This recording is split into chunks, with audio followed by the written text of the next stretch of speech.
Today on Open Minds UAP News, we've got some wild science news. Congress is still crazy about UAP. We've got an interview with Dr. Doug Buettner, an astronomical engineer. And of course, we'll review some Enigma UAPs. So stay tuned.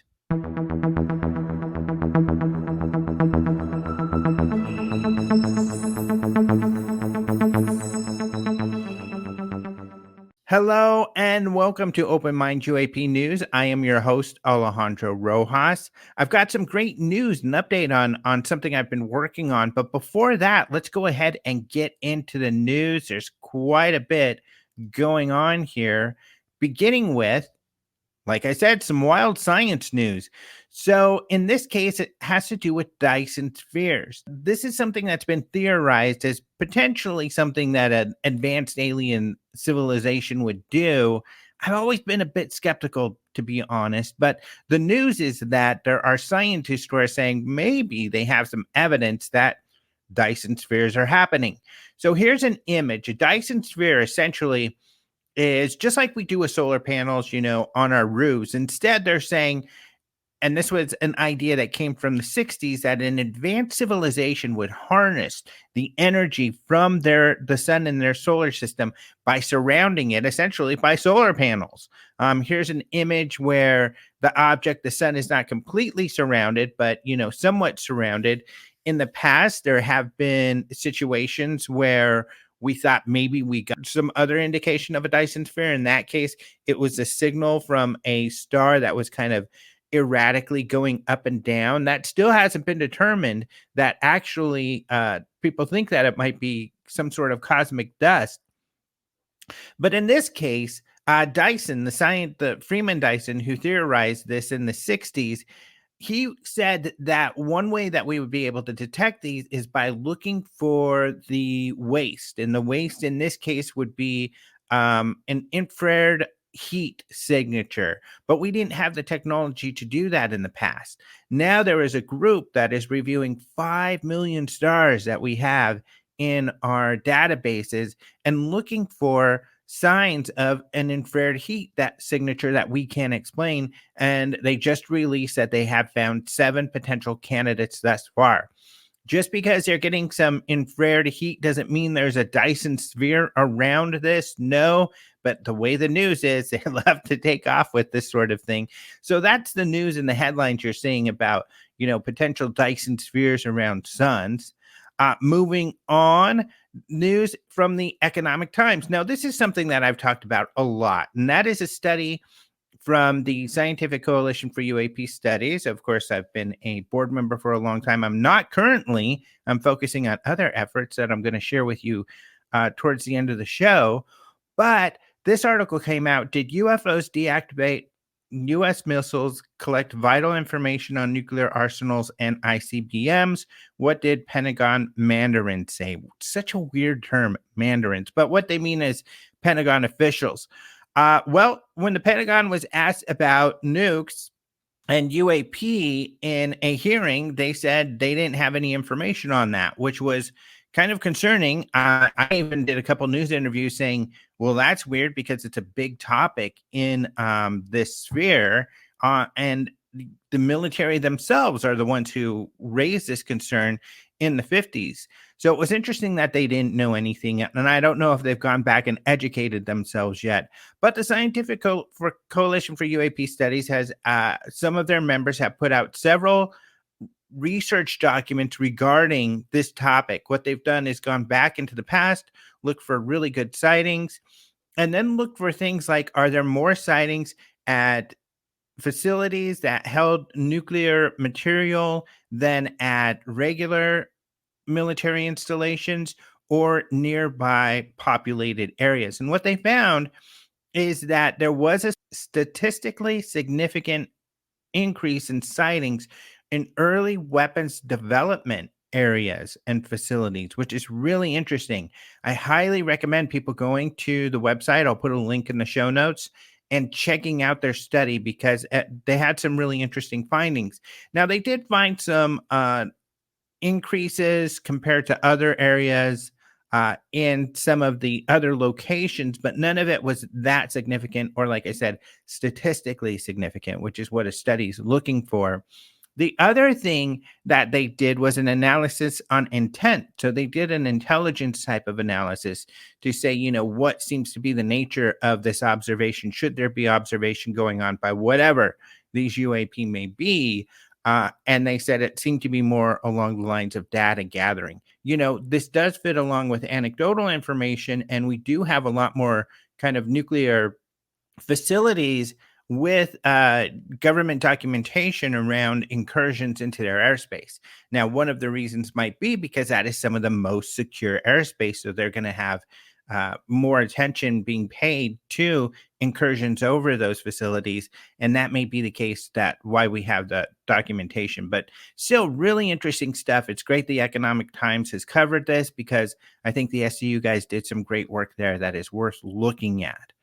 Moving on, aviation safety and unidentified anomalous phenomena discussed at the European Parliament. So this is really interesting.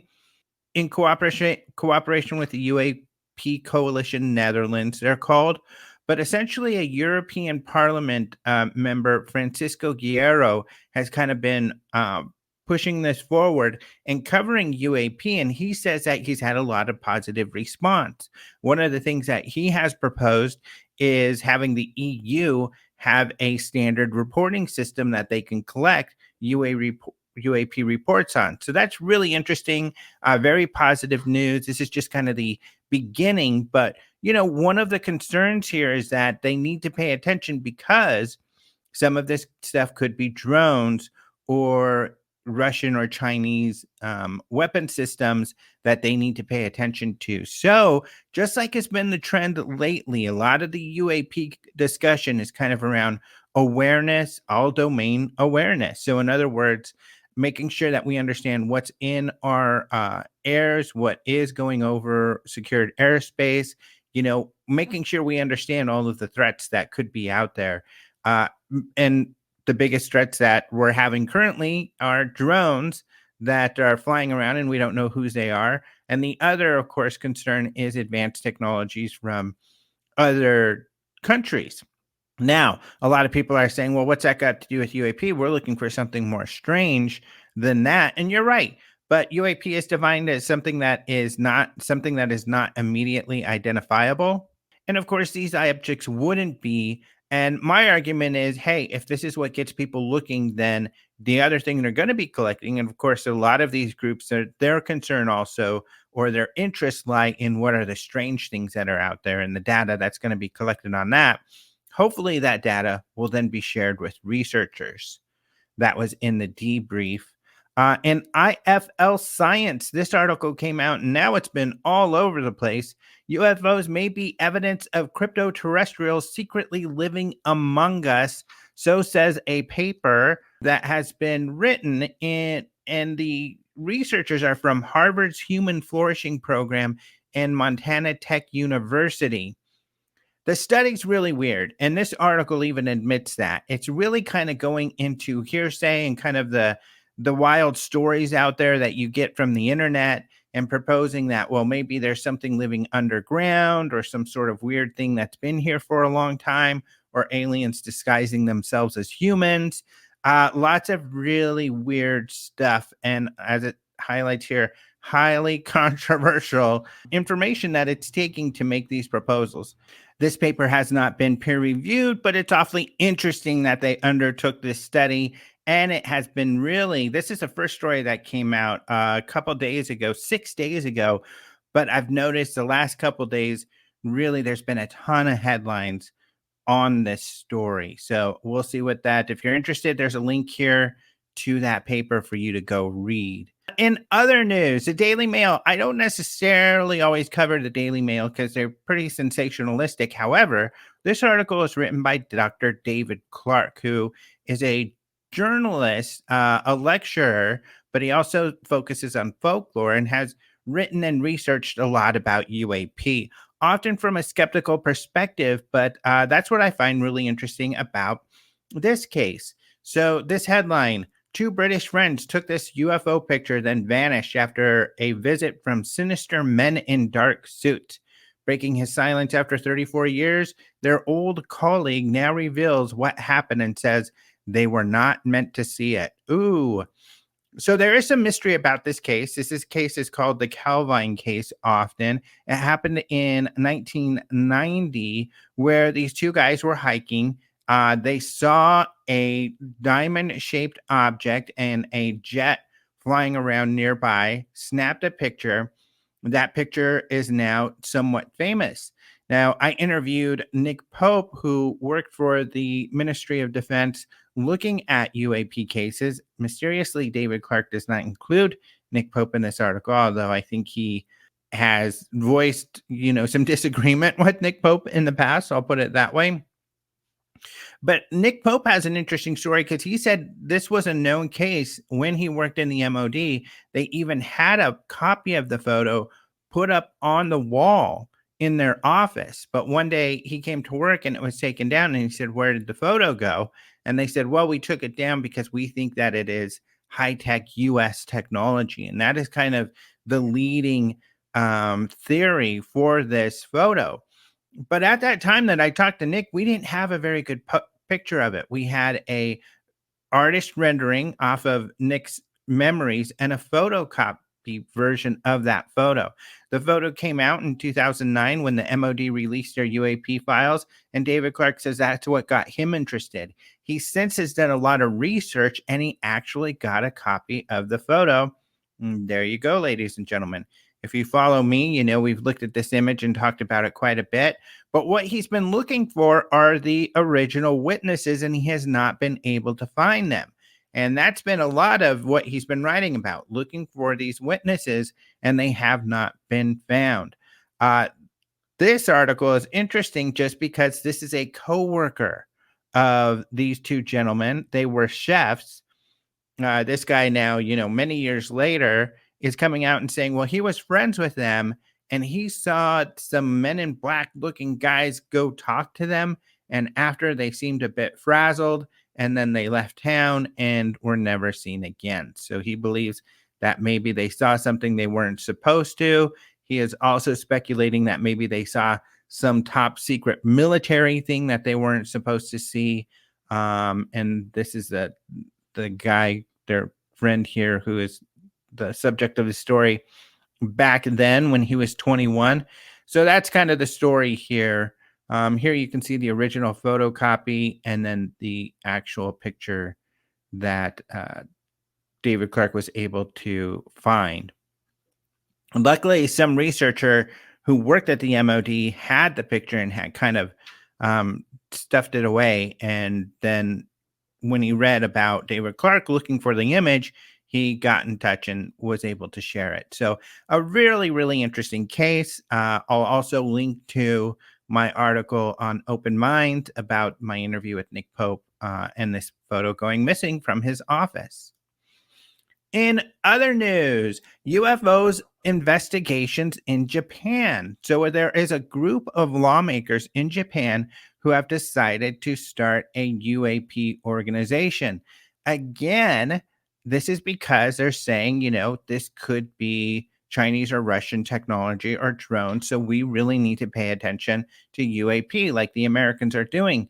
What they're also referencing is an AIRC document, which shows some of the hotspots around the country. And it shows that an area in between Japan and China, there have been a lot of sightings. So that's one of the things they're justifying making this organization. So it's always a good step, right? When countries are paying attention to this and hopefully putting some more eyeballs on it and maybe even getting some interesting information. But in the past, the Japanese government mysteriously has said they haven't gotten any UAP reports. And in the Japanese, the Japan News.com or, newspaper here, allegedly, the Japanese Aviation Bureau says that they have not received any UFO reports in the past 5 years. So I really wonder what's going on there. It doesn't make sense that they wouldn't receive any sightings, especially because most other countries and definitely the US get quite a few sightings reported, even though it's kind of looked upon poorly, or the FAA, for instance, doesn't have a policy out there to make it clear how to report UAP.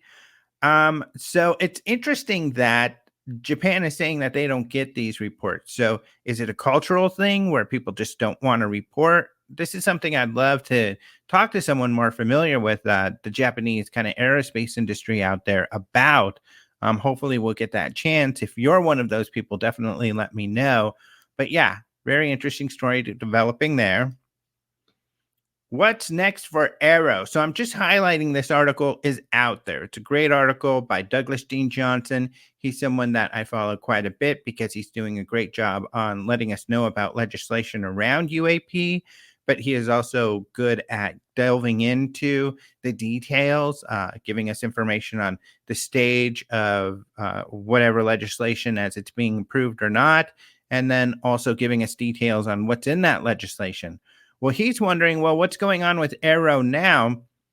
So he interviewed a lot of people. He interviewed Dr. Kirkpatrick. He interviewed some people like Chris Mellon, Tim Gallaudet. He also talked to some skeptics, such as Stephen Greenstreet from the New York Post and Mick West, and asked them what's going on with Arrow. What do you think is happening? And they got some very interesting perspectives. And I think that the wide amount of perspectives is really interesting.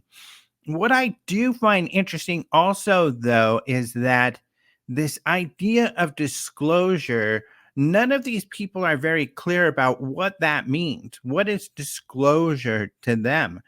And at least in UFO circles, it seems like disclosure is people wanting the government to disclose what they think they know, even though they don't have evidence to support what they think they know. It's kind of confusing because if I was to say what is disclosure for me, it would be, sure, I would want them to share more about the nature of what they know, but without an assumption that they necessarily know anything. And we'll get into that more in the future in just a bit here. But what I think is very interesting is I would want them to disclose more about disinformation. That's something they do know.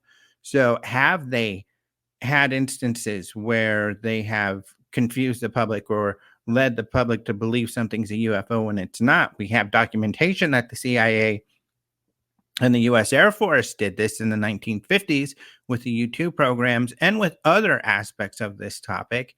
That should be really shared with the public. In fact, Congress has mandated that that's supposed to be part of the historical report, let alone, many of you also know I've done exhaustive research into a gentleman who worked for the U.S. Air Force Office of Special Investigation in the 80s, who created a lot of the mythology that people currently believe, and I believe influenced the belief systems of some of these whistleblowers that have come out.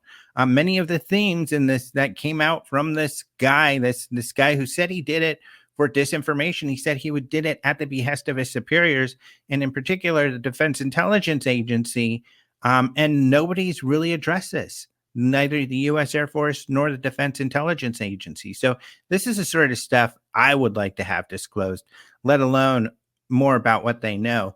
But do they know much? Let's get more into that in just a second. So this tweet from Arrow begins with, great 2 days at AUI's UAP workshop, May 16th through the 17th. Thanks NSF, the National Science Foundation, for facilitating. So that's kind of interesting. We've got a little bit more news out there about this, how the National Science Foundation had a UAP workshop. We don't know much about who spoke or what was talked about, but certainly it looks like Arrow was there. So that's very interesting. But otherwise, getting into Congress and Congress delving into the topic still, Senator Kirsten Gillibrand, this comes from Matt Laszlo, someone we've looked at before because he's asking lawmakers about UAP. But Kirsten Gillibrand says that she wants to have a public hearing sometime in July, September at the latest. Now, the hearing is an update from Arrow, and that's what she's looking for. Others, of course, want more information. Congressman. He's a U.S. House of Representatives, representative for California.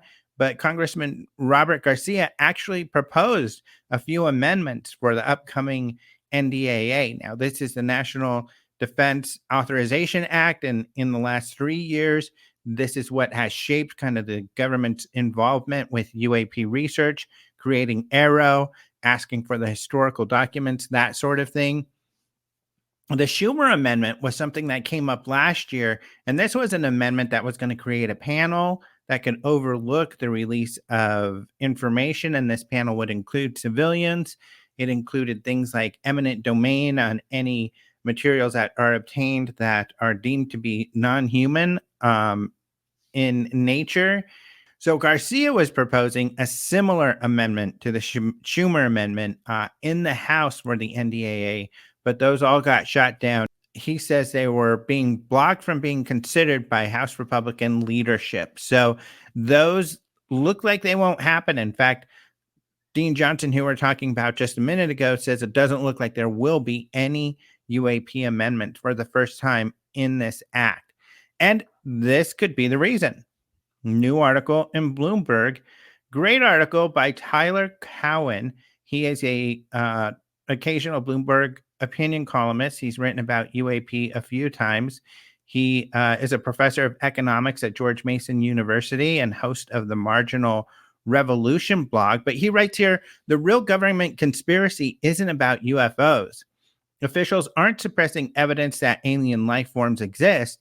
They're just embarrassed to admit that they don't know. And I think he's right. He goes on to talk about a few things. First, he talks about this Intelligence Authorization Act that just passed. Here it is, which asks for a review of AARO and what they're up to, essentially. And it also kind of talks about their funding, but essentially saying that, there should be no funding on UAP unless Congress is aware at first. So that's interesting. But what he's saying here is that certainly Congress is interested in getting more information, but is there more information there? He points out that the historical document that came out from AARO when it got into older cases was very vague, and it didn't include the most important cases. So he's saying that if his students were to write a paper, he would expect that one of the big important points that was made in this report, which was that UAP are a concern and there are some that are mysterious, he would want that up front. And I think he's right. That's a huge statement to make. But it wasn't until way later in the document that they made that statement, and they didn't justify that statement. How would they have justified that statement? By covering something like the Nimitz or some of these other more mysterious cases that they have yet to answer. But instead, they really don't include anything they couldn't answer and gloss over that, trying to kind of make it seem like they have a handle on the subject when they really don't. And his point is they don't want to admit that. They don't want to admit that there are good cases out there they can explain. And I think he's exactly right. I think that's part of what's going on. Also, what's part of going on is what I'm talking about. They're also not talking about their role in disinformation or misleading the public, which has created all of these conspiracies that AARO's former chief, Sean Kirkpatrick, has been very vocal about in the media, being upset that these people and their conspiracies are, sidetracking me, and they're getting in the way, and they're convincing Congress of all this crazy stuff. And I can't do my job. Well, that's fine. But what role did you play, government? Obviously, the CIA, the U.S. Air Force, this guy who worked for the Air Force OSI, and while he was working for them, putting out this disinformation and saying he was doing that at the behest of his leaders, all of that is responsible for this environment, largely responsible for this environment. They definitely need to answer for that, and hopefully they will. But I think he's right. I think that these people who say the government's hiding aliens, all of this stuff that comes from these tropes, this mythology that's been out there and that has not been proven for decades, I think they're really way off base, that they're really expecting the government to be much more competent around this topic than they actually have been. So I think he's exactly right. That's the conspiracy, and that's what's being hidden. But still, by hiding that information, by not being forthcoming, then it gives this air of secrecy. And what are you hiding? And they really just don't speak to it. That's why we need to do something else. And I've got a solution for us, and I'll go over that in just a little bit here. But getting into the final kind of pieces of news here, Starlink. So a new paper came out. This is an article in phys.org. Starlinks can produce surprisingly bright flares for UAP pilots. So this is something we know. We've covered this quite a bit. We've talked to Ben Hansen, but there's another guy who has helped write a paper on this very topic, and that is Dr. Doug Buettner. And we're going to be talking to him in a minute. But this is a great example. This is something that's happening a lot. There are a lot of pilots that are submitting videos. We've even gotten them at Enigma that look weird, but they're actually Starlink satellites, because Starlink satellites look very strange from an aircraft, and especially commercial aircraft. And these commercial pilots are seeing these things. It's something that should be researched and it should be disseminated amongst pilots, but it's not really happening. But we'll talk to Dr. Doug about that in just a minute. But this is interesting news that came out lately. And then finally, I'm really excited about this. I just got my copy, but a historian, Greg Aegian, I know I'm saying his name wrong, but hopefully I'll be able to get in contact with him. I'll try to interview him actually for our show here. But he is a historian who's written a book about UFOs after the flying saucers came. So I just got my copy. I'm excited to read it.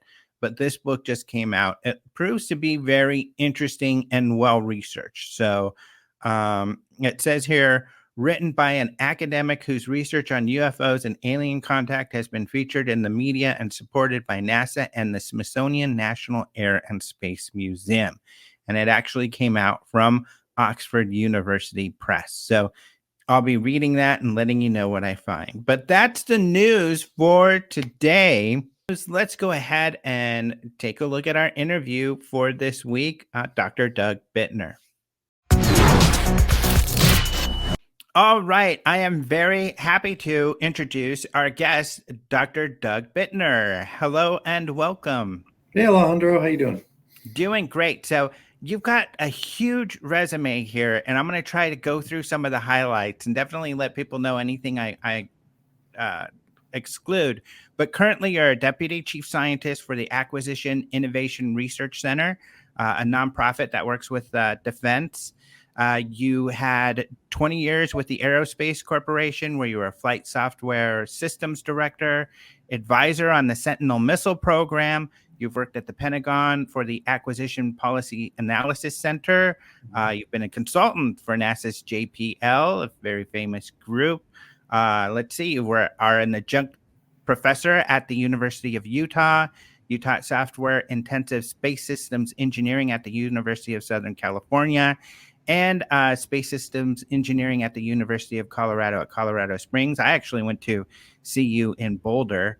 Let's see, you got your degrees at Oregon State University, your PhD at the University of Southern California.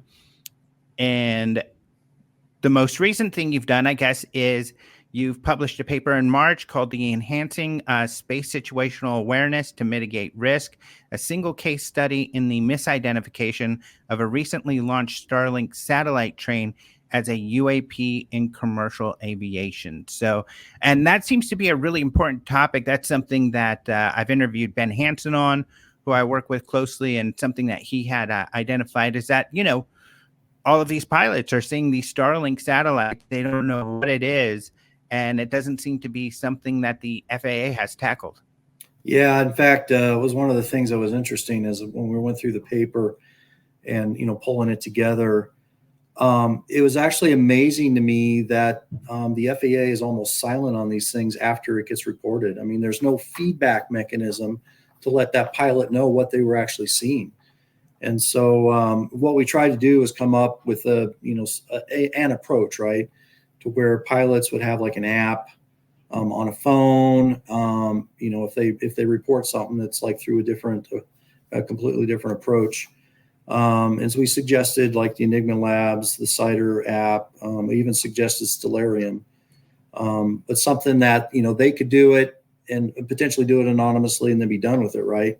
But then if you do these apps, hopefully with these sightings, then you can have that back wrap around feedback to where they can go look on their submission later on to see actually what it was they saw. I mean, because part of it's going to be education of the pilots, so they know what they've actually been seeing, and then so they'll be reporting them less. So that was part of the goal of it. So. Mm-hmm. That's great. That makes a lot of sense. And an Enigma, one of the things that we've tried to do is kind of crowdsource the analysis part. With New York, you got involved, Ben got involved. I had sent him, and I sent him some of the best stuff that I review even with my audience here to look at. But right, the feedback loop, you don't know who to trust sometimes because, as you've seen, you'll get a lot of responses. Oh, it was probably this, or that. I know some of the stuff I saw on like Reddit and everything else. It was like, oh, come on, people. Right. So it gets really difficult who to trust, and that's what I've been trying to do, even with the show, is get that kind of feedback so that people can hear who are the credible people looking at it, such as yourself, and what you all have come up with. Yeah, and actually on that one in particular, what's kind of fun is, so Ben sent us like 3 different things to look at. And I almost zeroed in on that one immediately because first off, it's an airplane, and I just got through doing an airplane analysis, right? So knew how to do that just very easily. So we were trying to see if we could get the ADS-B data for that flight. And the second I saw that you had the Verrazano bridge in there, Narrows Bridge, I noticed the tower with the shadow coming off of it. And so obviously the first thing I had to do was figure out what bridge it was. And so I literally shoved that into Google image, and it came back with that. And so then I was able to then take another website, which you can use for shadow analysis. And unfortunately, it was like 10 days later, and I didn't want to pay money to go get it on the day. So I was able to figure out it was, my estimate was between 3 and 3:30 based on it, 10 days later. And so I think that's probably why I was off about a half an hour, just because I didn't have the exact date dialed in there. But then once we had that information, and then you worked with Ben to get him the witness, we were off to the races because we had the flight number. I had the actual video, so I could see at exactly what time the object went through the frames, and it was kind of funny because after I had already pegged one of 2 things, either a balloon or a UAV, and the balloon that I had initially saw on Reddit, I thought, well, maybe if it's far away, it might look like that. But the problem is then at that far away, it would have had to been really moving fast, right, for 5 frames. And so we tried doing additional stuff. For example, with the bridge, I got GPS coordinates right. So now I got the ADS-B data. And so with the bridge tower, I know how big that is. And so I was trying to estimate basically a field of view. Okay. And so I came up with distances between about 64 feet, 94 feet. And so actually at the SCU conference, Nick Gold and I actually brought the balloon that I believe it is, the O, or the 0, I should say, and then went out there and did a 6 feet, and then 10 feet, 15 feet, out to about 50 feet. And then I did a 60, 64. 64 is as close as I thought it was. And then went out to 94 feet, and then did 100 and 120. So we've got it. We're pretty sure we got it bracketed. And I'm standing there trying to rotate it around to try and get the right angle. And at about 30 frames per second, I should be able to, in my moving, come up with the right thing, and we can interpolate. And you look at the balloon in the video we got. Yeah, it's the one. Yeah, I at first thought, to my credit, it was probably a solar balloon, but Ben had disillusioned me of that because he had actually done some work with solar balloons, and they collapse easily. So that would have collapsed because they're just thin. But then once you proposed that black 0, that was it. You could Yeah. tell that that really fit on its Yeah. side. And the thing is, once you rotate it a little bit, you got the sun at the right angle, the reflection glint off the balloon looks the same as in the video. And that rotation aspect of it. And with the 5 frames, you kind of see some fuzziness at the end. That's probably the flap where you actually blow it up. And so, like I said, I told you better than 80%. I'm getting close to saying better than 90% once I nail down actually taking that video, decomposing the frames, seeing how big it is at what distance. And then the other thing I still need to do is, I would say, narrow down, because according to the NOAA weather that we found online, and the FAA, has that archived at Iowa State, what we were able to do is get the winds aloft, and that was something that Mick West completely ignored. And so the winds aloft was doing 33 knots based on the data, right, at 3,000 feet. So they were a little less than 3,000 feet. So, it's probably about right. There's probably some additional stuff we can do. Yeah, the winds aloft being really important, because when you add that to the speed of the aircraft, your estimations of speed are like right on. Bingo. And that's where and that's what was so funny with what was going on Twitter. I mean, I'm literally on my way driving out to my Skinwalker property I got near Skinwalker Ranch, and I see my phone blowing up with all these people talking about, 360 miles per hour. And I'm like, what? Where'd that come from? Yeah. Yeah, just misunderstandings, because being able to translate, from feet per second, from knots to miles per hour, that confuses a lot of people. And a lot of people don't realize knots is not the same as miles per hour. And so those numbers, I think, confuse people. In fact, that was the first mistake I had made, because somebody said, well, it's in knots. I'm like, oh, I thought it was in miles per hour in terms of ADS-B. And so when I said 360, it was assuming that I had miles per hour coming in the ADS-B data.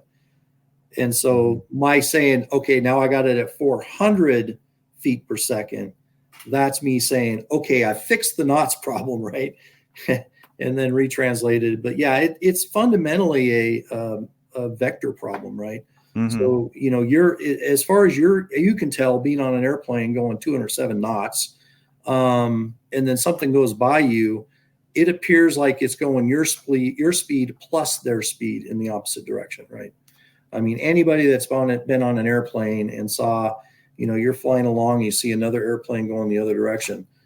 Basically, you're seeing it doing twice the speed, or about, right? So if you're doing 400 miles per hour at altitude, or, they can get going pretty quick at altitude, 500 plus.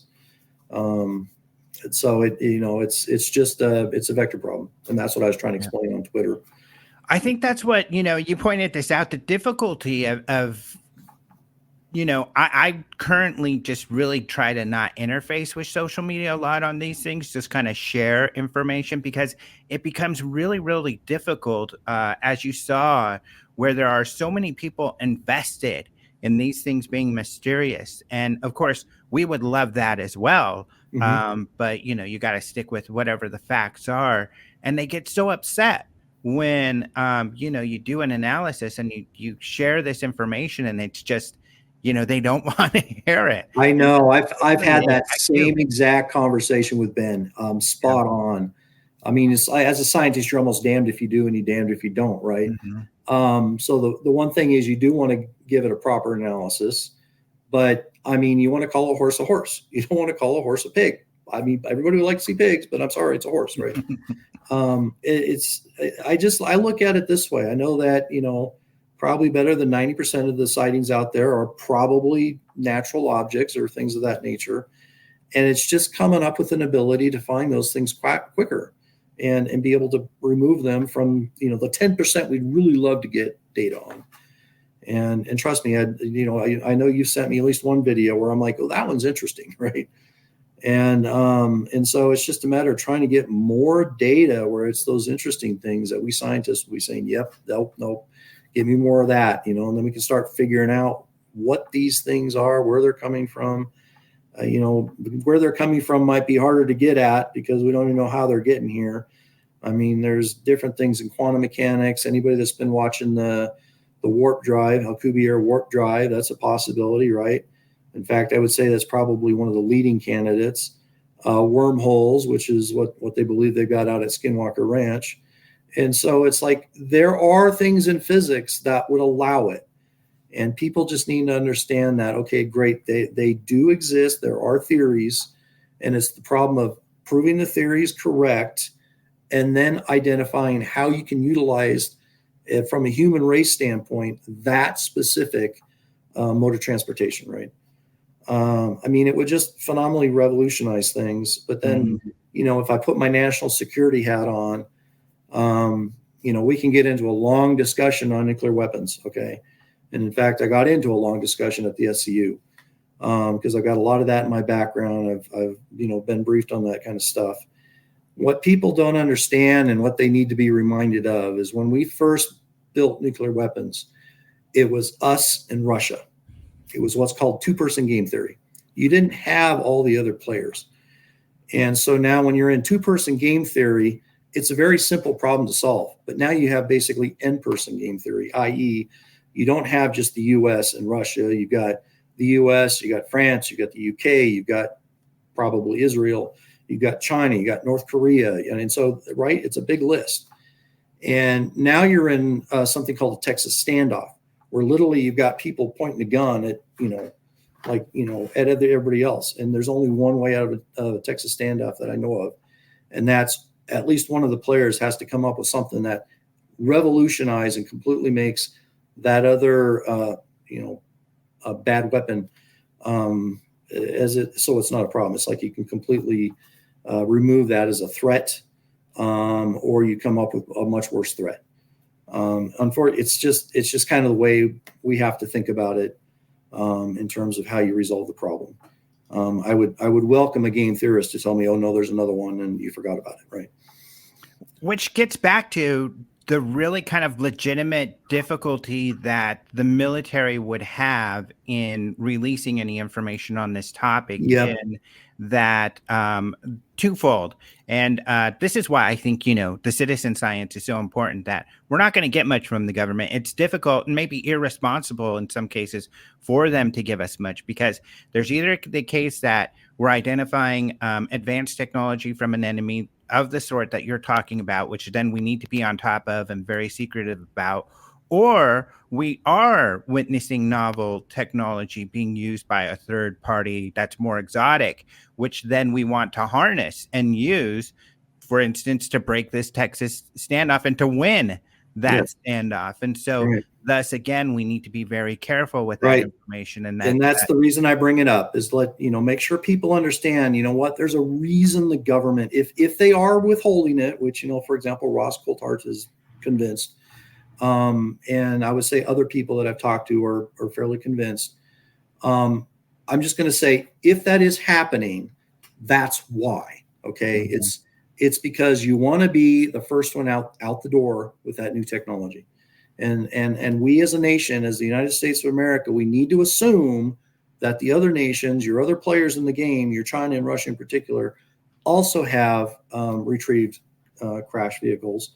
And they are also attempting to reverse engineer them. And so I know the stuff I've heard and read about, let's say you had a crash recovery, pick Roswell, for example. We didn't have the technology back then that we do now. And so, assuming they're reverse engineering, it's like as material science improves, as our ability to manufacture stuff improves, we get closer and closer to being able to do a good job of reverse engineering some of that. And so you just basically have an arms race going on, and you got to be very careful. You don't want to have the military basically show their hand before they're ready, and they believe the technology is ready to be able to end that Texas standoff. I mean, that fundamentally is what we're up against. Right. And what's interesting, I think, and has gotten lost, is that Chris Mellon's argument, and Chris Mellon being the former Deputy Assistant Secretary of Defense for Intelligence, who was I've written a lot about this, was a large influence on bringing this topic to the forefront and getting Congress and the Pentagon to take it seriously. His argument was that If it is foreign tech, then we need to pay attention to it to be able to harness that technology.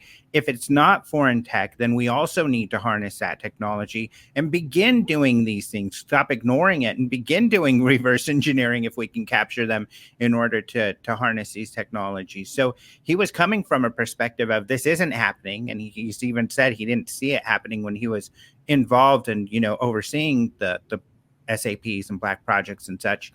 But it's something that we should be doing. So there's all these different angles and nuance that I think get lost on a lot of people. Yes, no, that's exactly right. And so, hopefully your video will, be viewed by a few people that, are disgusted with it. Well, I know Ben and I've had this other discussion. It's like, if you really want to think about a nuclear weapon and the disclosure part of it, you could do it similar to what they did for nuclear weapons, right? And so the DOE actually handles the radioactive material and the actual bomb itself, if you will, where all the services don't do that. All they do is provide delivery platforms. And so you could do something very similar with in disclosure to where you said, okay, the technology aspect of it, military, the actual biologics, assuming they exist, let's put that onto somebody else, right? National Institute of Health, pick somebody, right? And so then you could have the ability to have the disclosure, we got them, right? But then again, even doing that, even providing that kind of disclosure, and you're now saying, okay, I have this stuff, which actually is a deterrent into itself. People got to think about that very carefully. If your other nations understand that you have this technology, then it's going to be I wonder what they've got that we don't, and how far they are in the reverse engineering, right? Mm-hmm. And so that would actually, in fact, help, I would say, delay a potential nuclear war if it got close. But then there's just a lot of moving parts to this kind of stuff. Right. And then it gets back to, because we've had Kirkpatrick of Arrow, speak to this somewhat, saying if it's exotic, if it's something that's not human made, then I want to send it to NASA to analyze. But is that true? There's definitely an aspect where they would want to back engineer and capitalize on those discoveries.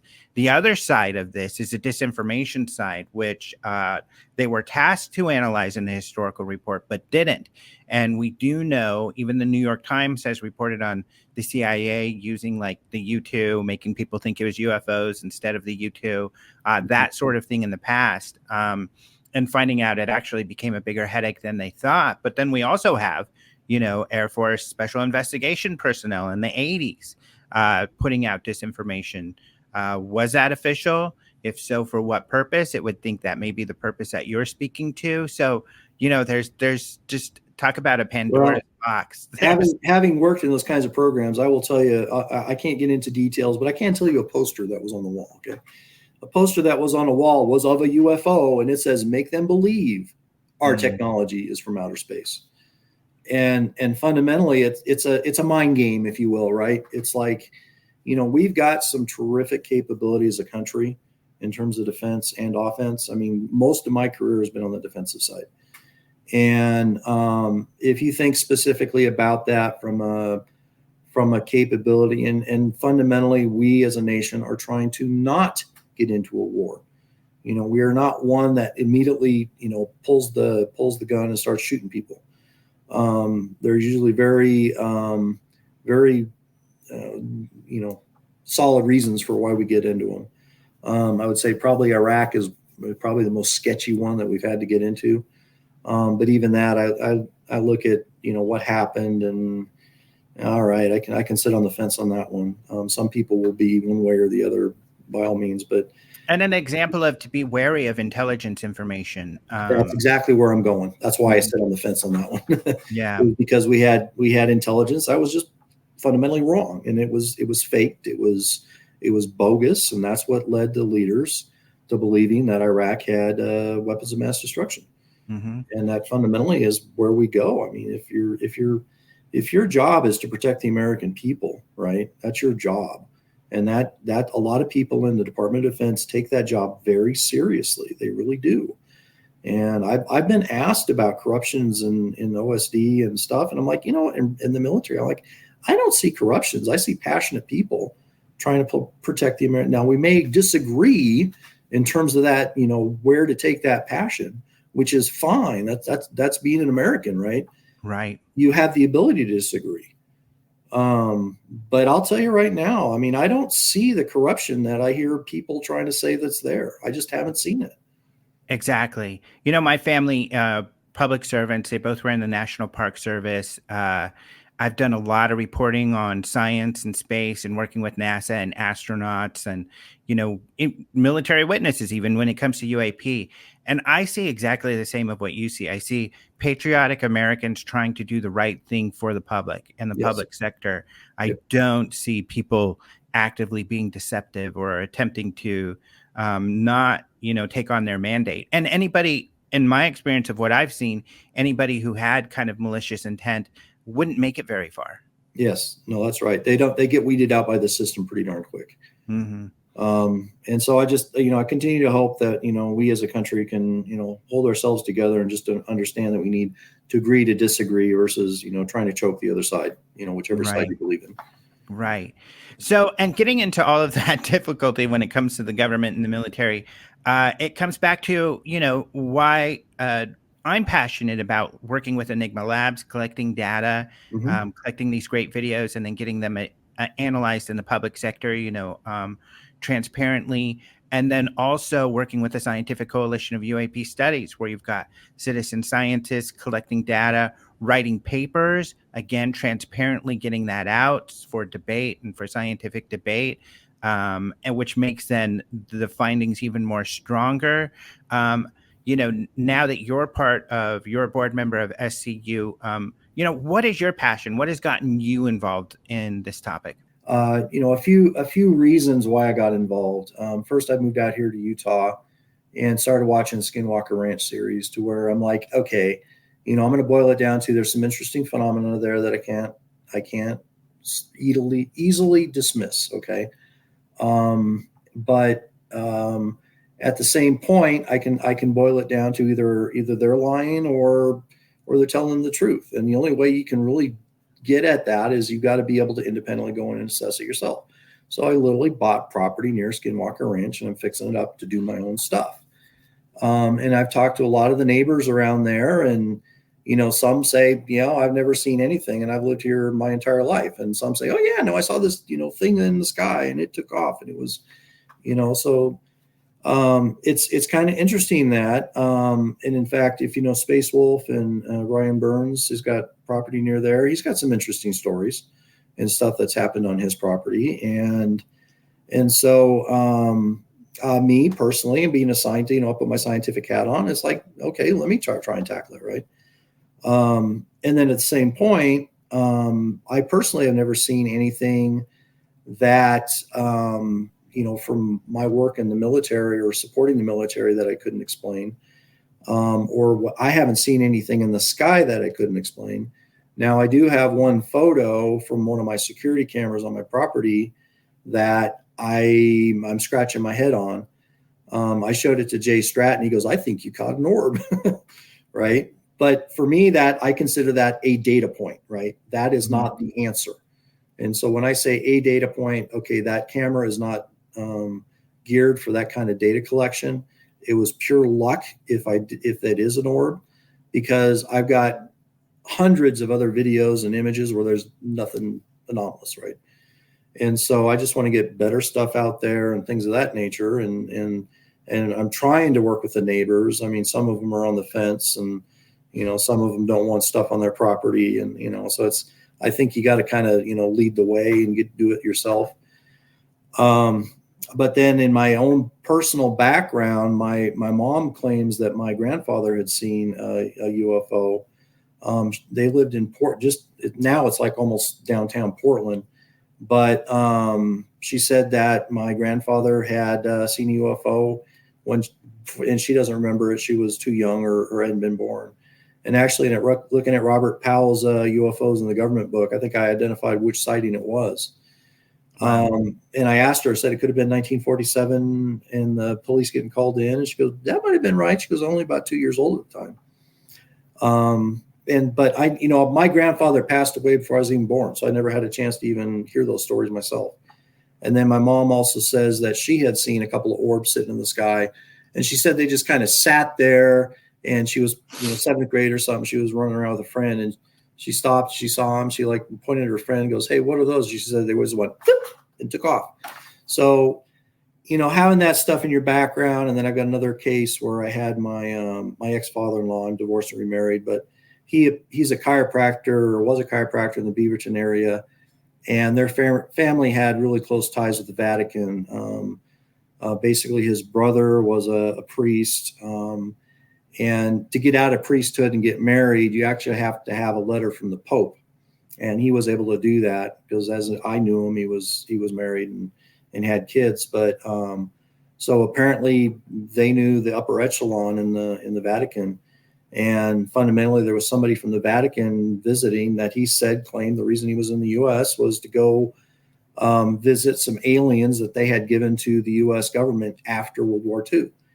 And just recently, there was a news story on that. So I just found that interesting. Whether it's true or not, I don't know. But I find it interesting that there's I'll call it additional data points, right? And so, I'm happy to throw my experience and background and try and help to get to the bottom of the phenomenon. And I'll do what I can. Mm-hmm. Interesting. And you know what else that makes me think of is I had a great interview the last show with ball lightning scientists. So, and I was really surprised at some of the characteristics that they believe are ball lightning. And he even has like this amazing video he's writing a paper on. So, I mean, there's just a lot of scientific discovery to be had. Yes. I mean, if it's a ball light, I mean, because it's bright. I mean, it pegged my camera in terms. I ran a histogram across it, and it pegged it.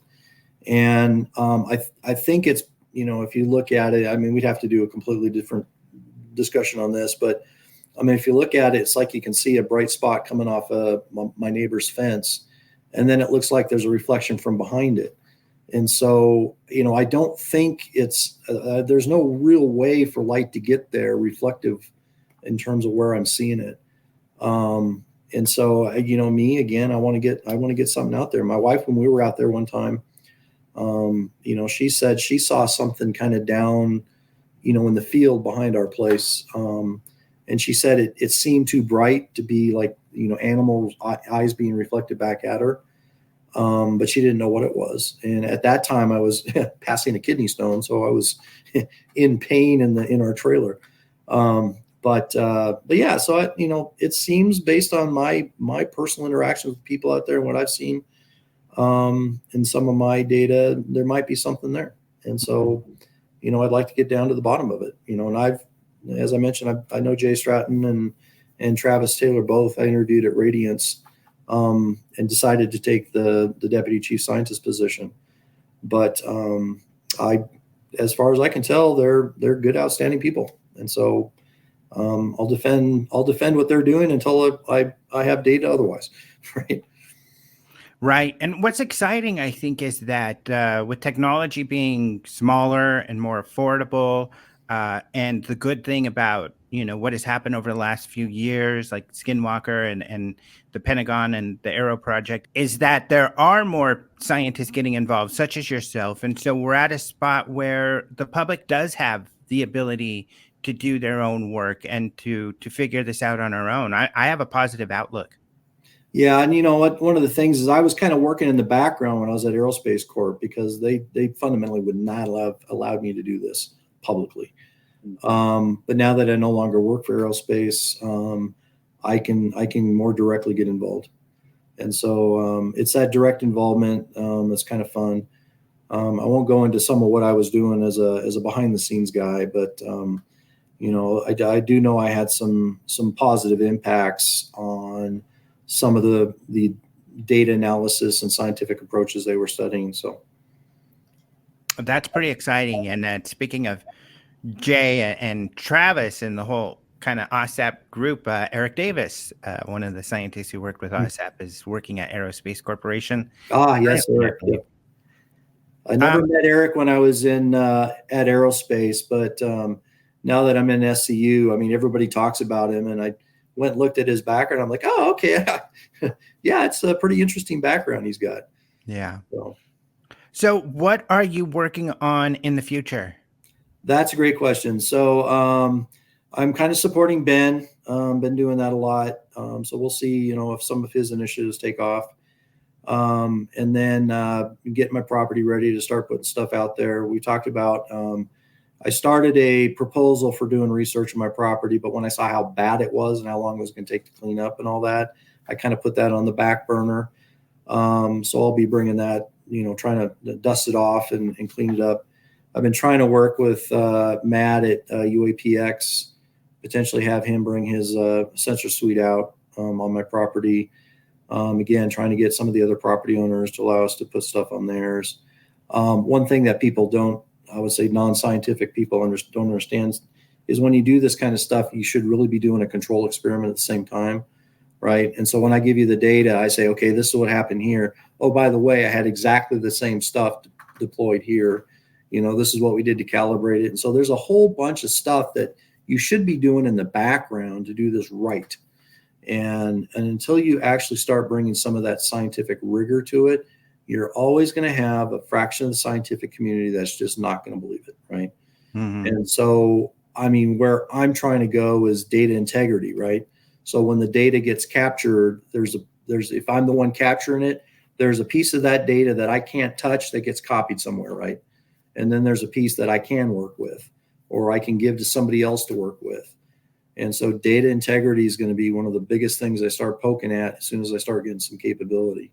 Mm-hmm. And then trying to work with an Enigma, a CIDR, a SCU database, so where it goes in there and they're curating it separately. They've got backups and everything else. And so, what I'm trying to do and what I hope to help bring to the SCU is some of that rigor. I see a lot of it already. But then just some of my experience in terms of, having access to some of the database data coming off of our satellite systems, knowing some of those capabilities that I can't really talk about, but I can bring that experience to the table. Mm-hmm. And so that's what I'm trying to do. Right. And that experience is so important and building that network, because I think a lot of, people out there gathering data who aren't necessarily scientists, they don't know the right way to collect that data. And now they can go to someone like you who can give them that advice. And it may be frustrating because now you have to double your efforts, but at least now that you'll be gathering data that's going to really potentially make a big difference. First and foremost, my first recommendation, if you think you've got something, give it to an Enigma Labs, give it to an SCU, right? So they've got it, and then they can reach out to me or somebody else within the SCU to then analyze it, right? It doesn't have to be me. There's lots of other great scientists out there. But, if you understand the scientific method and how to do the analysis, in fact, maybe what I do is create a course, right? And teach people how to do that. Mm-hmm. And so the Society for UAP Studies has asked us to, when I say us, it's Professor Richard Griffiths and I, to kind of re-give the same paper we did at the SCU, but now for them, but have the twist on having that critical thinking aspect in there, right? Mm-hmm. And kind of how that evolved on our project. So yeah, I'm finding that when it comes to UAP studies and having scientists support, my gosh, you guys have been just starving for good scientific support for a long time. And hopefully as people better than I come in, we can help turn that ship and get it going in the right direction. Well, I agree, and thank goodness people like you are involved, and thank you so much for taking the time to come do this interview. Oh, happy to. And good luck on your endeavors, and hopefully Enigma continues to thrive and does great things. Yeah, definitely. We'll be in touch. All right. Lots of good cases to give you. Yep. Thank you so much to Dr. Buettner. What an interesting person and what an interesting interview. I really am excited for the future of this topic with people like him getting involved and doing analysis and getting involved with helping move this topic forward. I think that getting all of these kind of traditional scientists who have spent their life doing aeronautical science and physics and astrophysics and all of these things are really going to be able to help move the credibility of this topic forward, but even more than that, find answers. So hopefully we can find a space where we can all kind of get together to do this sort of research and focus on the science and the citizen science. What kind of space would make that something that we could all work on together? I'll talk about that later.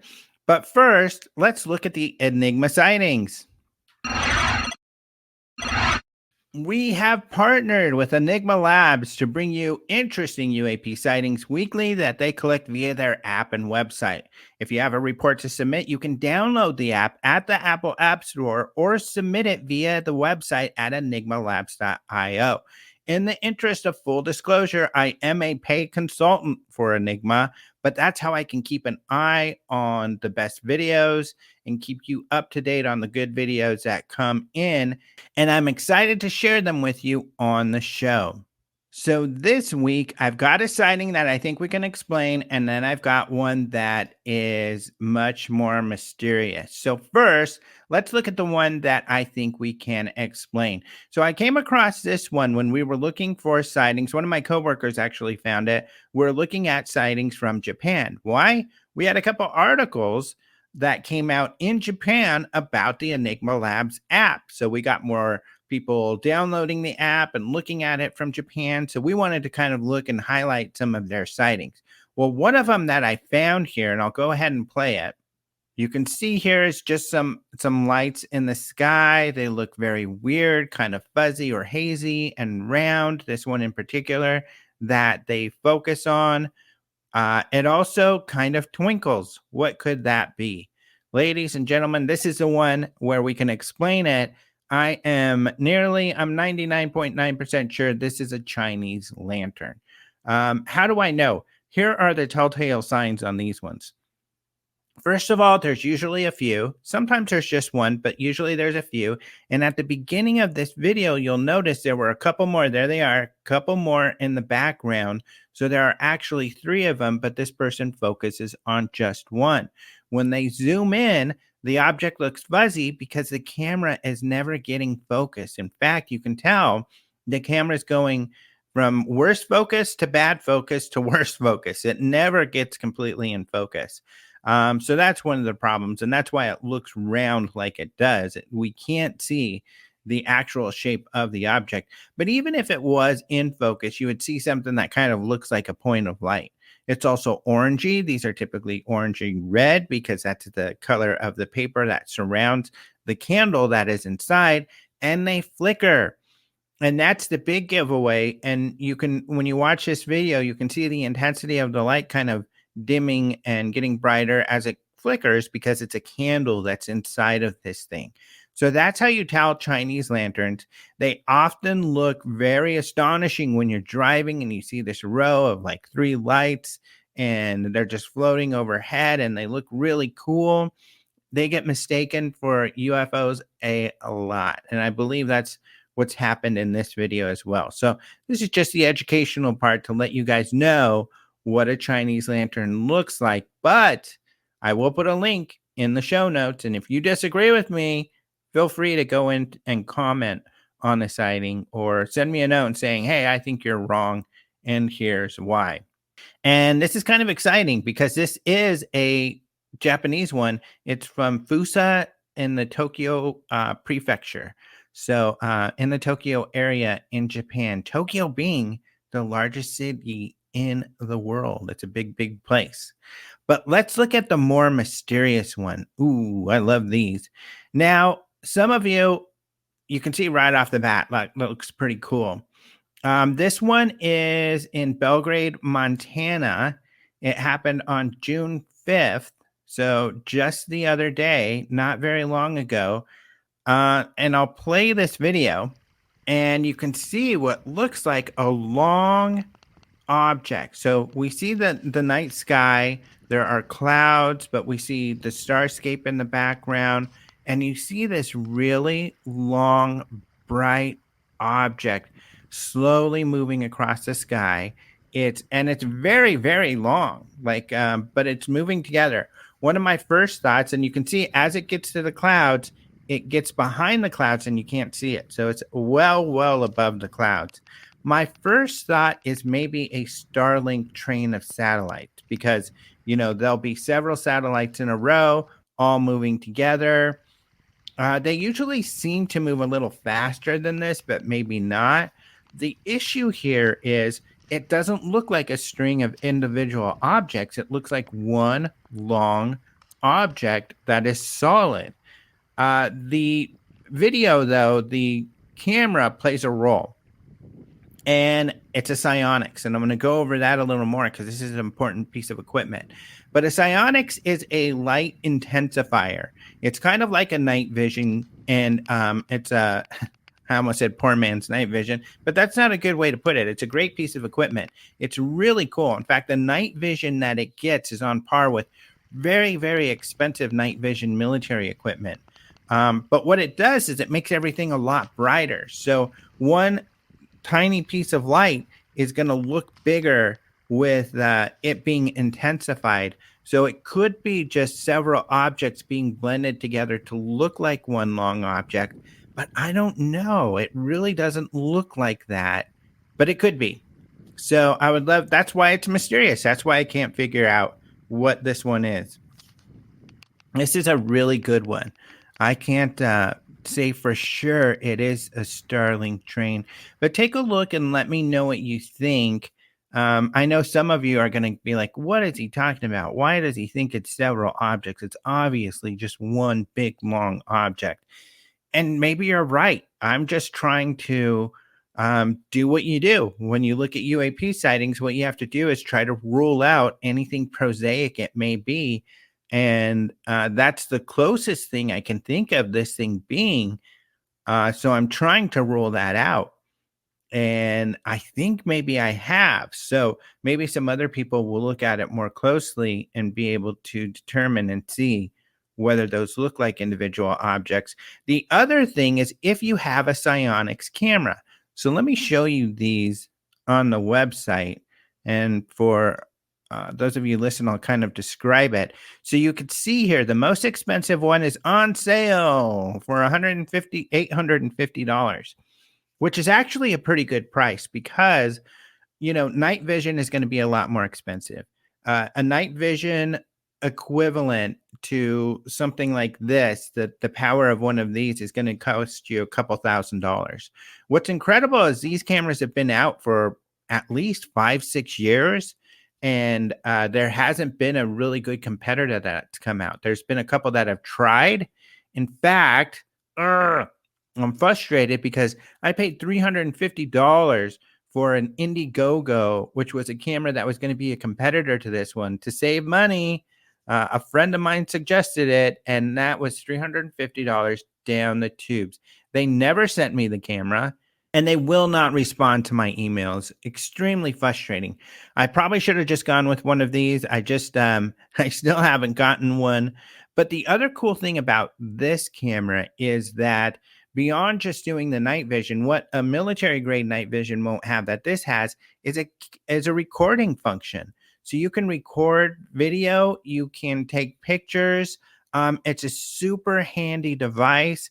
It has a zoom, I believe, but it looks really clear like you can see in that video. So you can see the Aurora Pro here is the best one. There is an Aurora Black and an Aurora Regular and an Aurora Pro. Each one has either different features. The Pro is the best one because it has the most light intensifying capabilities. So you're going to see more than with other things. And why is this helpful for looking for UAP? Well, when you go out in the sky and you look with your eyes or with binoculars, you're going to see a lot of stuff. But when you use one of these things, you see a lot more. So it really does help. And I have had at least one incredible sighting using night vision. In fact, let me share with you that story.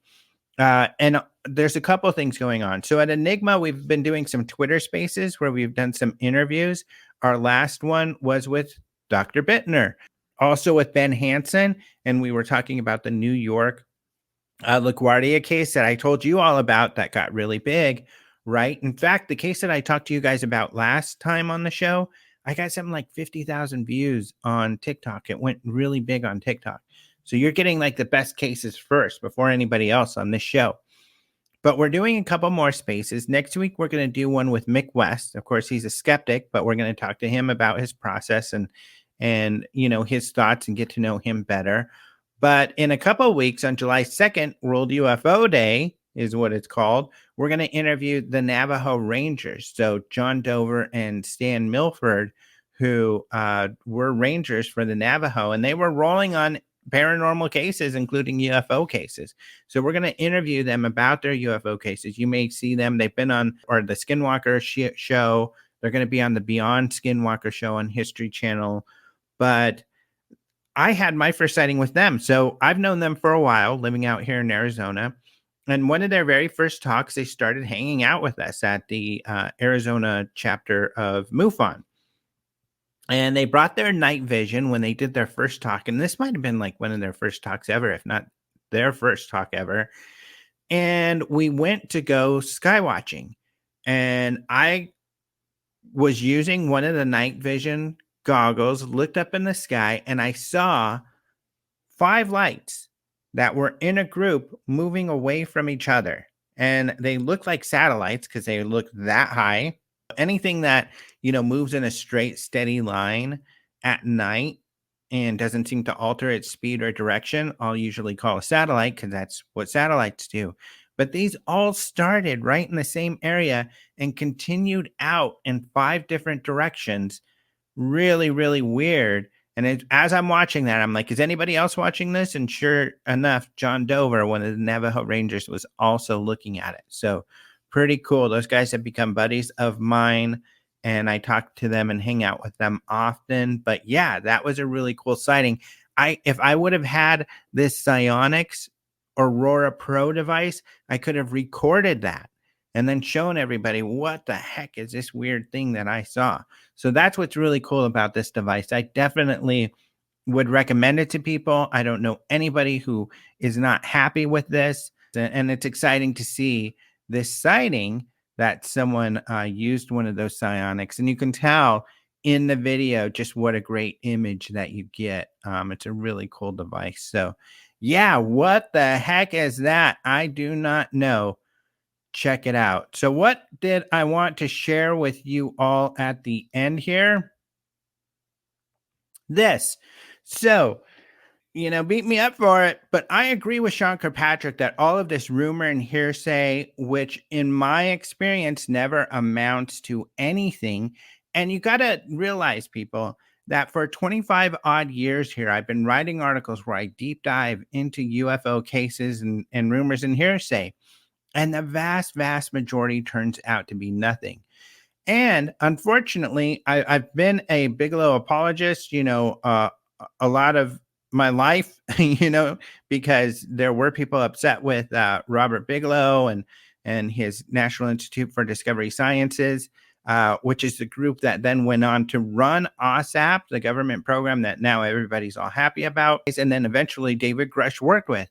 I've known these guys for a long time, and they make a lot of claims. They believe a lot of things, just like a lot of my friends and colleagues do in this field, but they've never proven any of them. And unfortunately, I feel once their evidence has been shown, it's often a real letdown, and it's not as explosive as they believe it to be. I don't think they're liars. I think they believe these things are going on. I think they believe that they've experienced some weird things, but there's a difference between a story and proving something. And we've got to prove it. Enough with the stories. I'm tired of the stories. We really need to focus on getting results, getting data, and getting those receipts. So I've created this nonprofit called UAP Discovery. And you'll see here the purpose is Our mission is to lead a global community of citizen scientists to contribute to the understanding of the unidentified anomalous phenomena mystery and freely share their discoveries. So this is along the lines of SETI or NASA. This is citizen science where we're going to go out, gather people to gather data like we're doing with Enigma, but doing it further, analyzing that video or evidence amongst each other, but also figuring out what kind of devices. You can see here UAP data collection. What kind of devices do we need to gather the correct data to allow researchers and scientists to write papers to be able to convince the scientific community or any others to demonstrate something unusual is going on? We recently had a ball lightning scientist. He can't prove that ball lightning is real, even though it most likely is, and most people assume it to be real, but we don't know for sure. And what is the nature of that phenomena? We need more data to understand that. We need more data to understand UAP. We can sit here like people have been doing for decades, banging on the wall of the White House or the Pentagon saying, give us information, give us information. Well, one, they haven't provided much information. Two, we don't even know if they have very much information. And what information they have is very revelatory or is packaged in a way that scientists can use it to write white papers or to write papers to be able to then get that to scientific community. We can all figure this out together like you're supposed to do with science. That's why I've created UAP Discovery, and that's what I'm going to be doing. The heart of UAP Discovery is going to be the forums. So I have built a forum. Feel free to go check it out and join that forum. In that forum, I'm going to be posting a lot of information, a lot of cases, a lot of these videos that I can't figure out, so we can discuss them and try to figure it out. There will be no conspiracy. There also will be no bashing of anyone, no bashing of skeptics, no bashing of believers. We're going to be talking constructively about cases and focusing on the research and the data. And we're going to be very strict in this forum. If you can't be disciplined enough not to get in arguments with other people or not to bash, John Kirkpatrick or bash Jaime Maussan, I guess, some wild believer, then, this isn't the forum for you. This is constructive conversation focused on figuring things out. The other thing that we're going to be doing is supporting students, educators, aviators, and first responders. What do I mean by that? I get a lot of students coming to me. I want to write a paper. I want to encourage that. So I've got a lot of resources here on government documents and studies and government and scientific research papers, so students can come here and write their papers. They can also join the forum and talk with people like you and I who can help them with getting information and writing their papers. Educators, there are a lot of educators who are now wanting to teach their students about UAP. I want to network those guys together so we can talk about curriculum and building curriculum and who's built what's worked for who, so we can have a network of these educators. Aviators, Ben Hansen has done a lot of work coordinating with aviators and getting information and showing them how to report their UAP and how to gather the data, because it's really important. Like we talked about with Dr. Buettner, that you've got to gather that data quickly before it's gone in order to share it for your sighting. And then law enforcement. I work with law enforcement currently. I helped build a group called the UAP PD. UAP-PD.com is where you can find them. And I'll have them and other law enforcement in here so they can get help. Some of our best cases come from law enforcement. Why? Who do people call when they see a UAP? They call the police. They call 911. They call first responders. And a lot of times those people roll. But what happens is mostly they don't know what to do. So they either don't do anything or they go out there and they gather information, but they don't know what to do with that information. We want to help them with gathering that information, getting it to the right people so it can be researched and investigated. So this is all what we want to do, a space for a safe space for gathering data and focusing on figuring out what UAP are without having to rely on the government. And like I said, under resources, I've got a lot of information. So I've got research papers. Those are scientific or just research papers on this topic, tons of them in there. government documents, or every agency out there that's released government documents, from Blue Book to the CIA to FBI. We've got a lot of resources there. Information about the NASA UAP study team and the congressional hearing. So if you're like, when did that hearing happen? Where can I watch the video? Where can I get a transcript? Where can I get the supplemental data that was provided in that congressional hearing? I've got it all right here. So you can use a website for that, uapdiscovery.org. It is a nonprofit Arizona company currently, and our IRS 501c3 is pending. So I'm very excited about this project. I think it's about time. To me, it's like a SETI-like effort in order to focus people on the real science of this topic. And, other people always try to pull me into conspiracy this or advocacy that. You know what? There's a lot of organizations to do all of that kind of thing. There is no organization to do this sort of thing right now. So that's why I've created this one. The closest would be, of course, the SCU, the Scientific Coalition for UAP Studies, which I was a founding member of, and I've been a board member of, and I still appreciate and support their work, and I hope to work very closely with them. What they've done is incredible, and if you want to write a research paper, that's where you go, and I'll network you with those people so they can help you write your paper, so we can all begin to understand all of this more together. So I'm very excited about this effort, uapdiscovery.org. Anyway, thank you all so much for joining the show once again this week. And I've got more exciting interviews lined up, just a lot going on, as you can see. But yeah, check out the website and go ahead and join the forum. It's brand new, so I'm working bugs and kinks out, but we'll get it all worked out, and we'll make this a great community where we can all work together on the serious study of UAP. I'm confident we can figure out much more about this phenomenon. I think we've got some very exciting days ahead. So thank you all very much for joining me. Speaking of exciting days ahead, I've got some exciting interviews scheduled. So stay tuned, and we'll see you next time.